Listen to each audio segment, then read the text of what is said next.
A mala pesava em suas mãos delicadas, não pelo conteúdo escasso de roupas amassadas, mas pelo fardo invisível que carregava. Clara Portela, aos 47 anos, com a beleza clássica de quem o tempo havia apenas lapidado, não envelhecido, via a paisagem da Serra Gaúcha se descortinar pela janela do ônibus. Seus cabelos castanhos, outrora brilhantes e perfeitamente arrumados, agora estavam um pouco sem vida, emoldurando um rosto que, apesar do cansaço, ainda exibia traços fortes e olhos amendoados que já viram demais. Aquele cheiro de pinho e terra úmida, tão característico da região, contrastava violentamente com o aroma de desespero que a acompanhava desde São Paulo. Há 4 meses, sua vida desmoronara. Não apenas se desfez, ela explodiu em 1000 pedaços sob o peso de uma acusação falsa. Uma fraude milionária na empresa de tecnologia onde ela, uma executiva respeitada e íntegra, trabalhava há mais de 20 anos. As provas, forjadas com uma maestria diabólica. As testemunhas, compradas ou ameaçadas. E o mais cruel, a certeza de que a mente por trás de tudo era alguém que ela considerava amigo. O ônibus parou com um solavanco em uma estradinha de terra batida. Pousada do Lago, Quimbe 17, leu a placa enferrujada. Era ali, um recanto tão isolado que nem mesmo o GPS mais moderno conseguia localizar com precisão.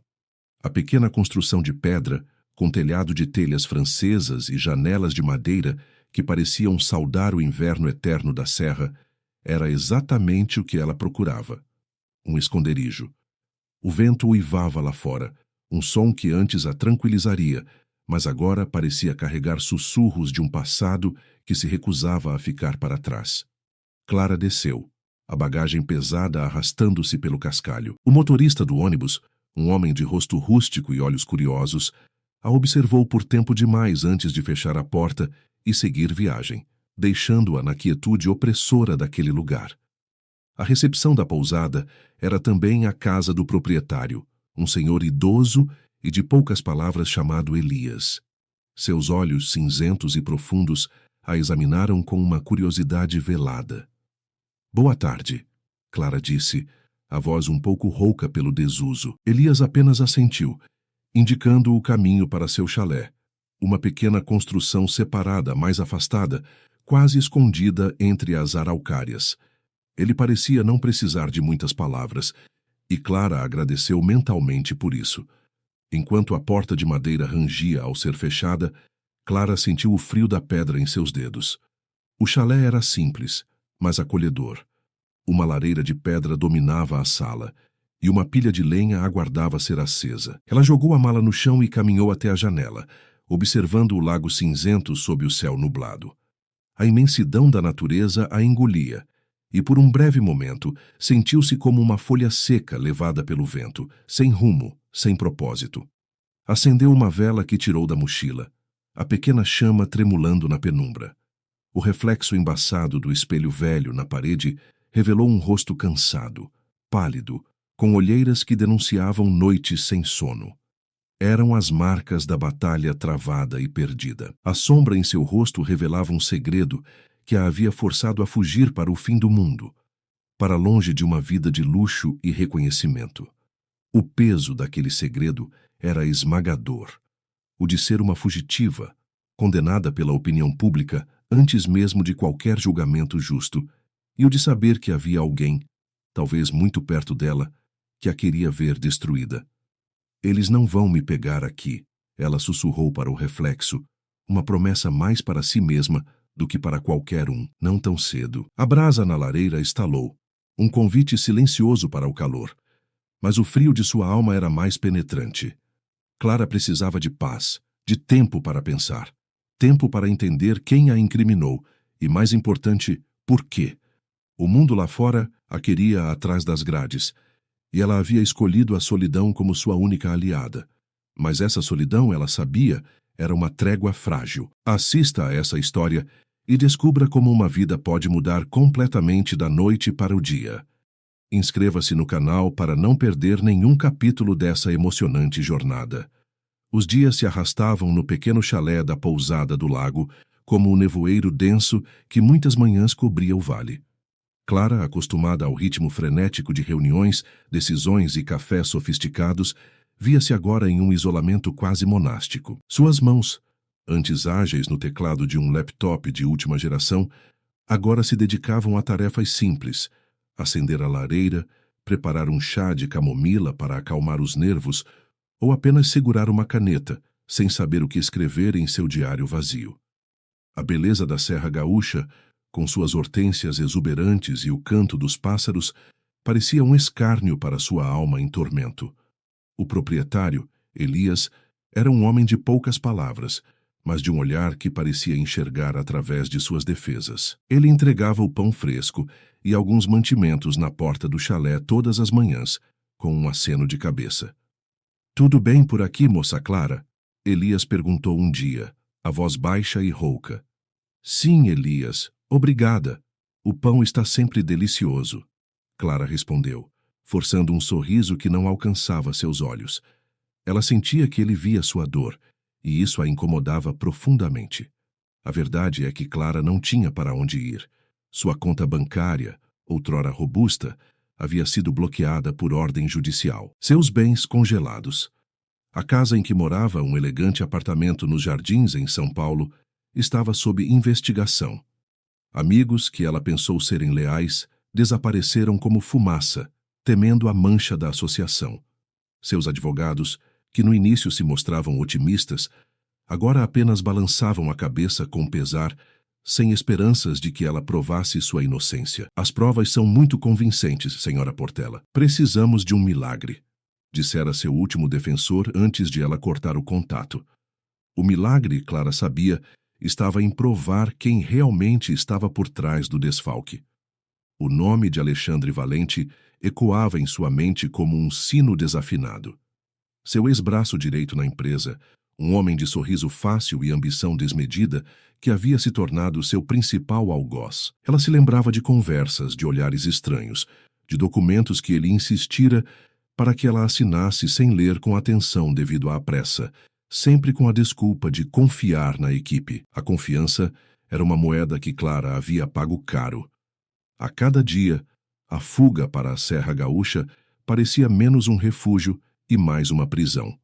O dinheiro que ela havia guardado em um fundo emergencial, acessível por um cartão pré-pago, estava diminuindo rapidamente. Não havia internet no chalé, apenas um sinal de celular precário que a conectava ao mundo exterior de vez em quando. Ela lia as notícias em sites de jornais de pouca credibilidade que conseguia acessar. O escândalo da Portela Capital ainda dominava as manchetes, com seu nome no centro da tempestade. Havia até mesmo uma recompensa por informações que levassem à sua captura, divulgada por uma agência de detetives particulares contratada pela empresa lesada. "Maldito Alexandre", ela resmungou um dia, amassando o jornal e jogando-o na lareira. A raiva borbulhava em seu peito, mas ela a engolia, porque a raiva não pagava contas nem limpava seu nome. Uma tarde, enquanto procurava lenha nos arredores do chalé, Clara escorregou em uma pedra molhada e torceu o tornozelo. A dor aguda a fez soltar um gemido. Tentou se levantar, mas a perna cedeu. Ali, caída na terra úmida, sob a copa das árvores imponentes, a vulnerabilidade a atingiu em cheio. Sem ninguém para ajudar, sem um carro para chegar à cidade mais próxima, com o tornozelo latejando e a chuva fina começando a cair. Era o ápice de sua humilhação. Uma executiva de sucesso reduzida a uma frágil criatura no meio do nada. Enquanto a noite se aproximava, o frio se intensificava, e as primeiras gotas de chuva se transformavam em um aguaceiro persistente. Clara, ensopada e tremendo, conseguiu se arrastar até a porta do chalé, sentindo o corpo gelado e a alma exausta. Aquele era o fundo do poço. Ela não era apenas uma fugitiva, era uma alma perdida, e a solidão da serra, que parecia prometer paz, estava agora mostrando sua face mais cruel. "O que eu faço agora?" ela se perguntou, a voz embargada, enquanto a escuridão engolia a pequena cabana. A noite caiu implacável sobre a Serra Gaúcha. O vento, que antes uivava, agora trazia consigo uma chuva fina, quase uma névoa gelada, que penetrava cada fibra da roupa de Clara. Caída na entrada do chalé, com o tornozelo latejando e a hipotermia começando a se instalar, ela sentiu o desespero se transformar em uma resignação gélida. Havia algo de irônico em sua situação. Uma mulher que já havia negociado contratos milionários em salas de vidro, agora estava à mercê da natureza, humilhada não por um rival corporativo, mas pela própria vulnerabilidade física. A dor no tornozelo era excruciante, mas a dor na alma, a da injustiça e do abandono, era ainda maior. De repente, um ruído seco quebrou o silêncio da mata. Clara levantou a cabeça com dificuldade, os olhos fixos na escuridão. Um vulto grande e escuro se aproximava, rápido, rompendo o mato. Não era Elias, o proprietário. Era grande demais, e o som de seus passos era diferente, pesado, firme. O coração de Clara saltou, não só pelo susto, mas por um medo primordial que ela não sentia desde os primeiros dias da fuga. Seria alguém atrás dela? Um dos detetives? Alexandre Valente, finalmente vindo para terminar o que começou? A figura parou a poucos metros.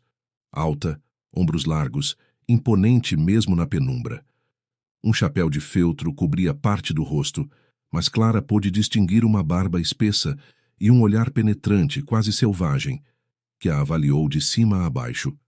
Ele usava roupas rústicas, uma jaqueta de couro surrada e botas enlameadas, exalando um ar de quem pertencia àquela terra selvagem. Seus traços, apesar da aspereza, revelavam uma beleza máscula e indomável, esculpida pelo tempo e pela vida no campo. Seus olhos, de um tom indefinido na escuridão, transmitiam uma força que a fez sentir-se ainda menor e mais frágil. O que aconteceu aqui? A voz dele era grave, rouca, com um sotaque carregado do interior do sul que Clara não soube identificar. Não havia preocupação imediata em seu tom, mas uma curiosidade quase fria. Clara tentou responder, mas a boca estava seca e os lábios tremiam de frio. Meu tornozelo, conseguiu balbuciar, apontando para a perna. O homem se abaixou, sem hesitação, e tocou seu tornozelo. Clara recuou com a dor, mas ele segurou seu pé com firmeza, examinando-o. Torceu feio. Você não devia estar andando por aqui sozinha no escuro, ele disse, a voz seca. Não era uma pergunta, mas uma constatação áspera. Sem dizer mais nada, ele se levantou. Clara esperava que ele a ajudasse a entrar no chalé, mas ele simplesmente ficou ali, olhando para ela sem ação. Vai ficar aí? Ele perguntou com um tom de impaciência. Eu não consigo andar, Clara respondeu, sentindo as lágrimas de frustração e frio brotarem em seus olhos. A humilhação de precisar de ajuda, de estar tão desamparada, era quase insuportável. Ele suspirou, um som pesado que revelava algum descontentamento, mas então, de forma brusca e inesperada, ele a pegou no colo. Clara soltou um pequeno grito de surpresa. O toque dele era firme, quase rude, mas havia uma força inegável. Ele a carregou como se ela não pesasse nada, atravessando a pequena distância até a porta do chalé. O cheiro de terra, pinho e algo selvagem que vinha dele a envolveu estranhamente familiar e perturbador. Dentro do chalé, ele a colocou cuidadosamente no sofá de couro rústico em frente à lareira fria. Vou buscar umas coisas. Não se mexa, ele ordenou. E sem esperar resposta, desapareceu na noite novamente. Clara ficou ali, trêmula, olhando para a porta que ele havia deixado aberta. Quem era aquele homem? Tão rude, tão imponente, e com uma presença que preenchia todo o pequeno chalé, mesmo depois que ele se foi. Seus olhos, que pareciam esquadrinhar a alma, a deixaram desconfortável. Ele era o oposto de tudo o que ela conhecia, de tudo o que ela buscava.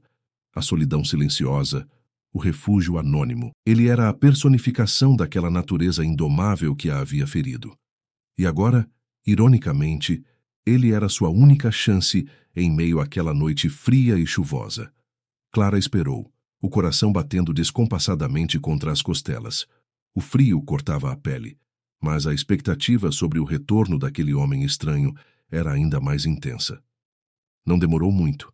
Ele reapareceu na porta, uma lona enrolada sob um braço e uma pequena sacola em outra mão. Entrou sem pedir licença, a presença dele preenchendo o chalé, fazendo o ar rarefeito e carregado. Ele tinha uma beleza rústica, quase selvagem, que a instigava e intimidava ao mesmo tempo. A barba espessa, os olhos profundos e uma cicatriz discreta na têmpora esquerda davam a ele um ar de mistério e uma vida de histórias não contadas. Ele era o oposto do que ela conhecia, dos homens elegantes e polidos do mundo corporativo. "Tire a bota", ele ordenou, a voz sem qualquer suavidade. Clara, ainda atordoada, tentou obedecer, mas o tornozelo latejava furiosamente. Ele suspirou, um som de impaciência, e se ajoelhou. Suas mãos fortes e calejadas desamarraram os cadarços com uma destreza surpreendente. O toque, apesar de firme, foi cuidadoso ao remover a bota e a meia, revelando o inchaço roxo. "Gabriel", ele disse, apontando para si mesmo. "E você é a nova hóspede do Elias. Clara, certo?" Clara assentiu, surpresa que ele soubesse seu nome. Elias devia ter comentado. "Sim, Clara Portela." Ela hesitou em dar o sobrenome completo, temendo que a ligação com o escândalo fosse feita, mas ele não pareceu reagir. Gabriel pegou a lona e a estendeu no chão. Era um saco de dormir grosso, impermeável, daquele tipo usado em acampamentos extremos. Ele abriu a sacola, um frasco de álcool, algodão e ataduras. Clara o observou curiosa e apreensiva. "Trabalho com resgates. Vivo na mata. Isso é o básico para uma torção", ele explicou, sem olhá-la diretamente. Sua voz parecia mais suave agora. Ou talvez Clara estivesse se acostumando à sua aspereza. "Essa lareira precisa de fogo. Vou acender." Em poucos minutos, ele acendeu o fogo com uma rapidez impressionante. As chamas dançavam, projetando sombras acolhedoras nas paredes de pedra do chalé e pintando de dourado os traços fortes de Gabriel. O calor começou a aquecer o ambiente, e Clara sentiu um alívio imediato no frio que penetrava seus ossos. Gabriel voltou a se ajoelhar e começou a limpar o tornozelo de Clara com o algodão embebido em álcool. A ardência a fez morder o lábio. Ele enfaixou-o com perícia, sem apertar demais, mas garantindo a imobilização. Clara o observava de perto. Seus dedos eram precisos, firmes. Havia algo de protetor em seus gestos, apesar da aparente indiferença. "Você não devia estar aqui", Gabriel disse de repente, levantando-se. A frase era um balde de água fria. "Essa região não é para quem não conhece. É perigosa para quem não sabe se cuidar." Eu tive um acidente. Não foi proposital", Clara retrucou, o orgulho ferido. Ela, uma mulher que comandava centenas de funcionários, estava sendo repreendida por um homem que vivia na mata. Ele a ignorou, pegou a lona e jogou-a sobre ela. "Melhor dormir aqui perto do fogo. Vai ser uma noite fria. Vou buscar algumas ervas para você fazer um chá para a dor amanhã." Clara o viu caminhar para a porta. "Espera", ela chamou, um fio de voz. Ele se virou, os olhos penetrantes novamente. "Por que você está me ajudando?" Gabriel hesitou por um momento, um lampejo quase imperceptível de algo indomável em seu olhar. "Elias me pediu para dar uma olhada na nova hóspede de vez em quando. Parece que você precisou antes do que ele esperava. E aqui a gente não deixa ninguém morrendo de frio sozinho na mata."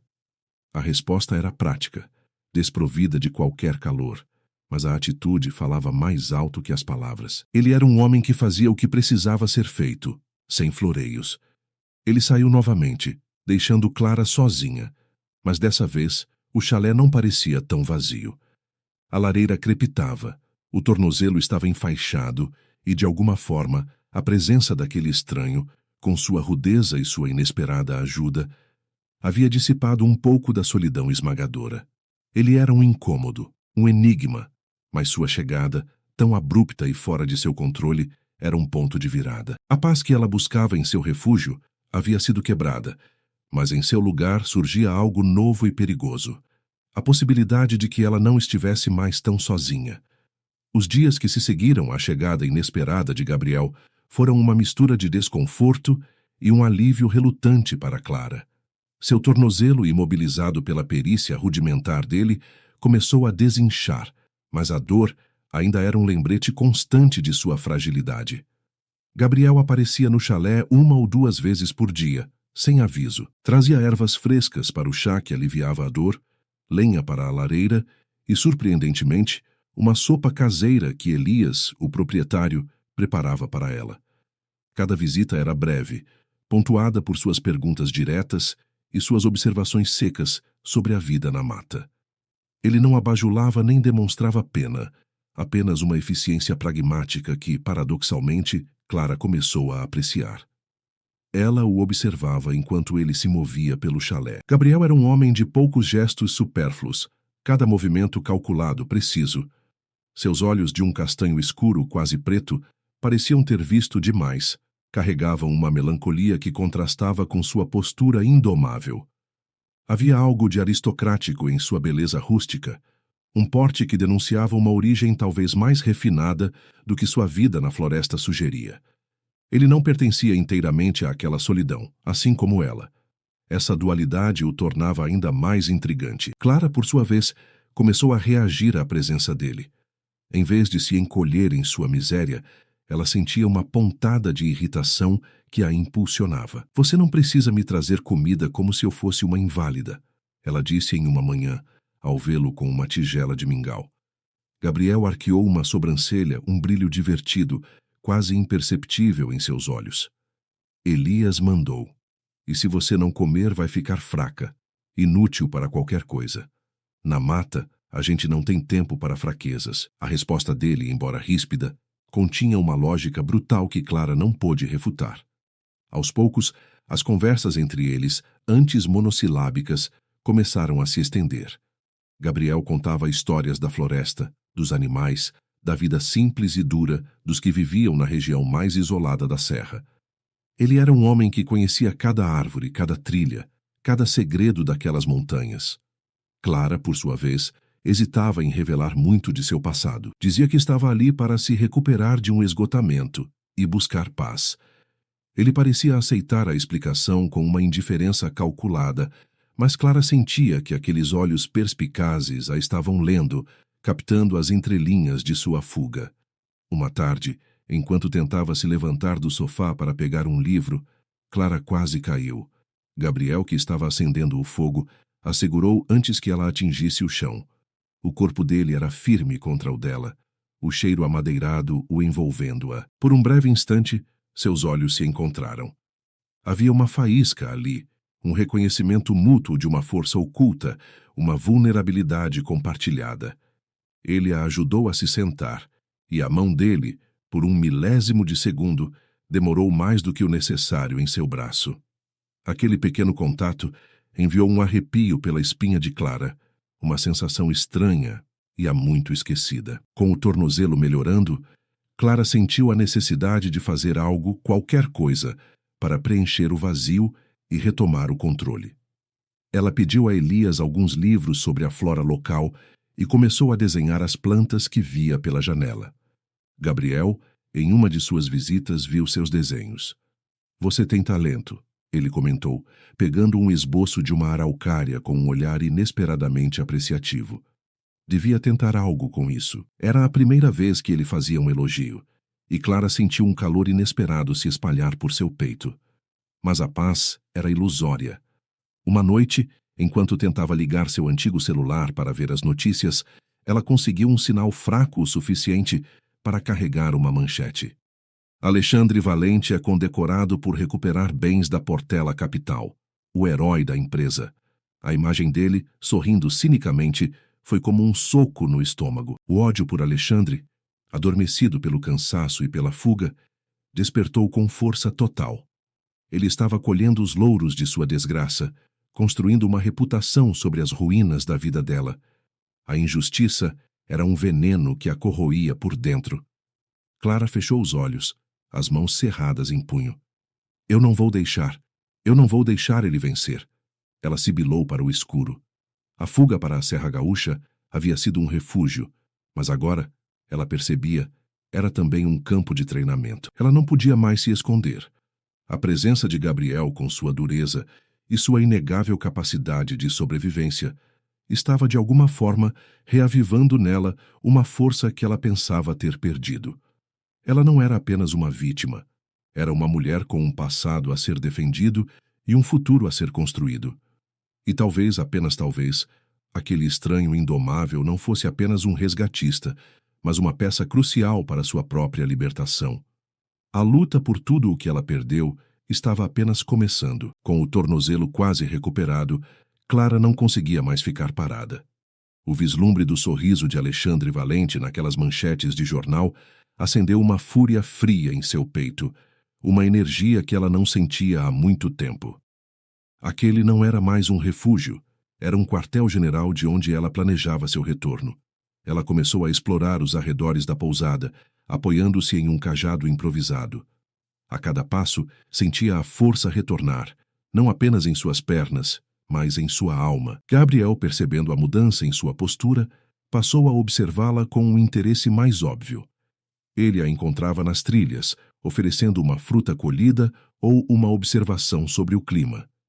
As conversas, antes funcionais, ganharam nuances. Ele, com sua sabedoria rústica sobre a natureza e a vida, e ela com seu intelecto afiado do mundo corporativo. Os contrastes eram gritantes, mas a atração mútua, uma eletricidade silenciosa, era inegável. Certa tarde, Clara o encontrou consertando uma cerca antiga nos limites da propriedade de Elias. Ele trabalhava sem camisa, o suor brilhando em seus músculos definidos, e Clara notou os desenhos complexos de tatuagens que adornavam seus braços e ombros, sugerindo uma história de vida tão profunda quanto seus olhos. Ele sentiu o olhar dela e se virou, um leve sorriso de canto de boca. O que foi? Nunca viu um homem trabalhar? Ele provocou, mas sem a aspereza habitual. Seus olhos esquadrinhavam-na, de um jeito que a fez corar levemente. Pensei que vivesse só da caça e de ajudar o Elias, ela respondeu, tentando parecer indiferente, mas seu coração batia mais forte. A vida na serra exige mais que isso. Ele retrucou, batendo a mão na cerca. Tenho outras coisas. E você? Vai passar a vida escondida nesse chalé ou vai fazer alguma coisa com essa raiva que te consome? A pergunta de Gabriel a atingiu em cheio. Ele havia percebido. Eu não sei por onde começar, Clara confessou, a voz quase um sussurro. Perdi tudo, não tenho acesso a nada. Gabriel a olhou por um longo momento. O mundo lá fora funciona de muitas maneiras. Nem tudo precisa de um prédio de vidro ou de uma conta milionária. Às vezes o que você tem de mais valioso está aqui, ele disse, tocando a própria testa. Sua mente. Sua inteligência. Aquelas palavras vindas de um homem tão pragmático e distante foram um bálsamo para Clara. Ele a via além da fragilidade. Via a mulher forte que ela era. Inspirada, Clara começou a desenhar não apenas as plantas da serra, mas esquemas, fluxogramas, gráficos. Eram resquícios de seu antigo trabalho, mas agora aplicados a um novo objetivo.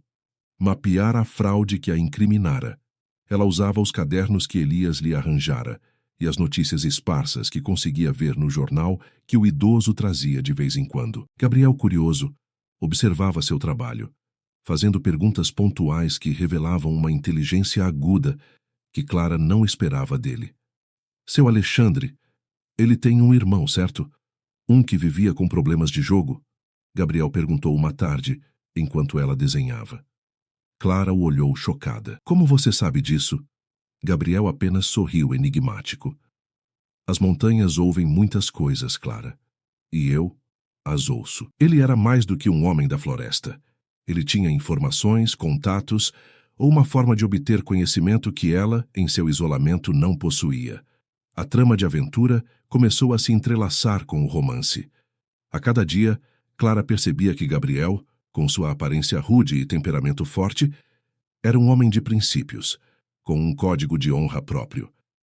Ele a desafiava, mas também a protegia, com uma discrição que a aquecia. A atração física era palpável, mas a conexão que crescia entre eles era muito mais profunda, uma admiração mútua que transcendia as palavras. Ele se importava, e isso era um território novo e perigoso para Clara, acostumada à frieza do mundo corporativo. Uma noite, durante uma tempestade que sacudia o chalé, Clara e Gabriel estavam sentados perto da lareira. O vento uivava lá fora, e o fogo era a única fonte de luz.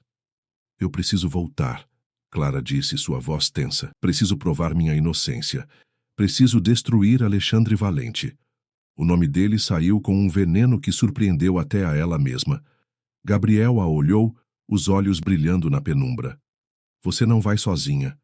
Eu conheço esse tipo de gente, e eu conheço caminhos que a levarão onde você precisa ir sem que te vejam. A promessa era um fogo no escuro, uma mão estendida que ela não sabia que precisava. Ele era a chave para a aventura, para a vingança, e talvez para uma vida que ela nem sequer sonhava mais em ter. Os dias na Serra Gaúcha transformaram-se em semanas de preparação intensa.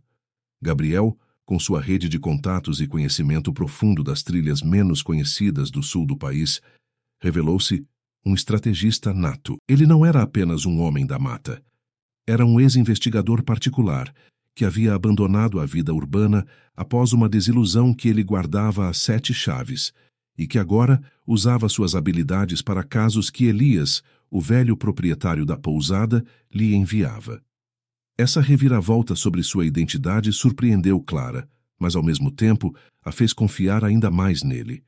A parceria entre a executiva astuta e o ex-investigador indomável era uma combinação improvável, mas poderosíssima. Clara, por sua vez, usou seu intelecto brilhante para traçar planos e cenários. Ela e Gabriel passavam horas no chalé, cercados por mapas, notícias antigas e diagramas que Clara desenhava incansavelmente. A cada evidência que desvendavam, a cada peça do quebra-cabeça que encaixava, a imagem de Alexandre Valente como o verdadeiro vilão ficava mais nítida, e a teia de mentiras que ele tecera se mostrava cada vez mais complexa. Ele havia usado o irmão, sim, mas a mente por trás da arquitetura do crime era a dele, habilmente disfarçada. A tensão entre Clara e Gabriel crescia a cada dia. As discussões sobre estratégias se misturavam a olhares demorados, toques acidentais que se prolongavam e um humor sarcástico que se tornava uma linguagem íntima entre eles.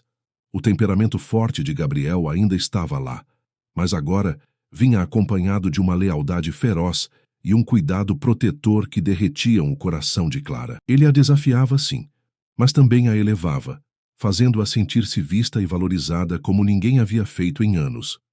Uma noite, sob um céu estrelado que parecia cobrir toda a Serra Gaúcha, eles se viram em um abraço inesperado, um beijo que selou não apenas uma aliança, mas a promessa de um amor nascente, tão indomável quanto a própria natureza que os rodeava. O clímax se aproximava. Gabriel havia descoberto que Alexandre Valente estaria em Caxias do Sul para um grande evento de negócios, um seminário sobre integridade corporativa. Uma ironia cruel que revoltou Clara. Seria a oportunidade perfeita para confrontá-lo, mas exigiria um plano audacioso. Eles se dirigiriam à cidade com cuidado, misturando-se à multidão. No dia do evento, Caxias do Sul fervilhava com a movimentação. Clara, vestida em um elegante blazer que ela havia guardado, com os cabelos presos em um coque sofisticado que remetia à sua antiga vida, parecia renascida.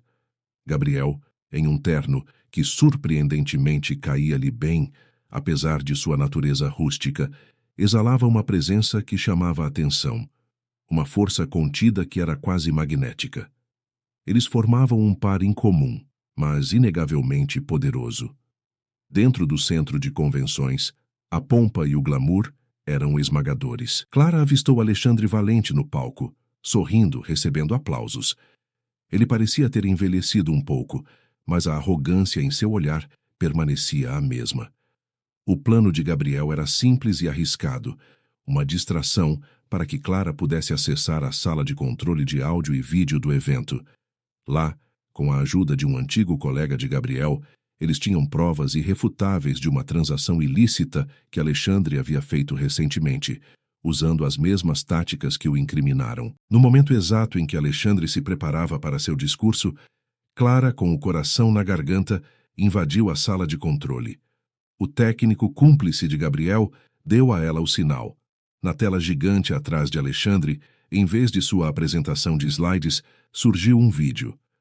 O burburinho na plateia se transformou em silêncio. Era uma gravação de segurança de Alexandre há poucos meses, instruindo um de seus subordinados a forjar documentos e a desviar fundos. A voz era inconfundível. As provas eram esmagadoras. O rosto de Alexandre empalideceu. O sorriso se desfez, substituído por um terror gélido. Murmúrios se espalharam pela plateia. Repórteres que estavam presentes começaram a fotografar. Um escândalo em tempo real. A equipe de segurança tentou desligar o telão, mas Gabriel havia planejado tudo para que a transmissão continuasse por alguns minutos cruciais. Clara observava a cena, uma mistura de alívio e uma tristeza profunda por ver o quanto a ambição podia corromper um ser humano. Quando o vídeo finalmente se encerrou e o caos tomou conta do auditório, Clara e Gabriel se retiraram discretamente, misturando-se à multidão em pânico. A vingança, ela percebeu, não trazia o sabor esperado. O que importava era a verdade, a sua verdade sendo finalmente exposta. Alexandre Valente estava desmascarado. "Está feito, Gabriel", Clara sussurrou, a voz embargada enquanto ele a guiava para a saída. A verdade finalmente veio à tona. A justiça, ou pelo menos a verdade, havia prevalecido. Clara, que fugira para a solidão da serra, havia encontrado não apenas um aliado e um amor inesperado, mas a coragem para lutar por tudo o que ela era. 6 meses se passaram desde o escândalo corporativo que abalou Caxias do Sul e o mundo dos negócios. Alexandre Valente foi preso, e a investigação subsequente revelou toda a extensão de suas fraudes, incluindo a orquestração para incriminar Clara. A verdade, embora tardia, veio à tona, lavando seu nome e restaurando sua reputação. A mídia, que antes a havia condenado, agora a tratava como a fênix da Portela Capital, a executiva que havia renascido das cinzas da injustiça. Clara, no entanto, não voltou à sua antiga vida em São Paulo. Aquela Clara havia morrido no dia em que fugiu para a Serra Gaúcha. A mulher que ressurgiu era diferente, mais forte, mais sábia, com uma compreensão profunda da resiliência e da verdadeira dignidade. Ela e Gabriel construíram uma vida juntos, em um belo sítio, não muito longe da pousada do Lago de Elias que se tornou um avô para eles. O sítio, com seus vales e a vista das araucárias, era o lar de uma pequena consultoria de segurança corporativa e investigações de fraudes que Gabriel havia expandido e que agora Clara ajudava a gerir. Com sua mente estratégica e a rede de contatos de Gabriel, eles se tornaram uma força respeitada no mercado, trabalhando para empresas que buscavam ética e transparência. O romance com Gabriel floresceu como as hortênsias da serra em plena primavera. O homem indomável, de temperamento forte e olhar selvagem, revelou-se um parceiro leal, um amor profundo e um porto seguro para a alma de Clara. Ele ainda era rude às vezes, sim, mas era uma aspereza moldada pelo cuidado e por uma honestidade brutal que Clara havia aprendido a amar. Suas mãos calejadas, que um dia enfaixaram seu tornozelo ferido, agora seguravam as delas com uma ternura que só o tempo e a confiança mútua poderiam construir. A vida na serra, com seu ritmo mais lento e sua beleza selvagem, curou as feridas de Clara de uma forma que o luxo da cidade grande jamais conseguiria. Clara, agora com os cabelos castanhos novamente brilhantes e um sorriso sereno, mas determinado no rosto, era um exemplo vivo de que a vida sempre oferece uma segunda chance. Ela não buscava mais os holofotes do mundo corporativo tradicional. Sua maior vitória não foi apenas limpar seu nome, mas encontrar um propósito em ajudar outros que, como ela, haviam sido vítimas de injustiças ou de tramas obscuras. Ela se dedicava a palestras inspiradoras, compartilhando sua história de resiliência e a importância de lutar pela verdade, não pela vingança. Em uma tarde ensolarada, Gabriel e Clara estavam sentados na varanda de seu sítio, observando o lago e as montanhas. O cheiro de pinho e terra úmida enchia o ar. Clara segurava um desenho que havia feito. Uma araucária solitária, mas imponente, enraizada na terra. "Sabe, Gabriel", ela disse, virando-se para ele, os olhos marejados de gratidão. "Quando fugi para essa solidão, achava que era o fim. Mas foi aqui, com você, que eu realmente comecei a viver." Gabriel a puxou para perto, beijando seus cabelos. "A vida é como a mata, Clara, cheia de perigos, mas também de belezas escondidas. E às vezes, a gente só encontra nossa força quando é forçado a lutar por aquilo que realmente importa." O sol se punha no horizonte, pintando o céu de tons dourados e avermelhados, e o canto dos pássaros anunciava a chegada de uma nova noite. Clara Portela, a mulher que havia perdido tudo e sido injustamente acusada, não era mais uma fugitiva.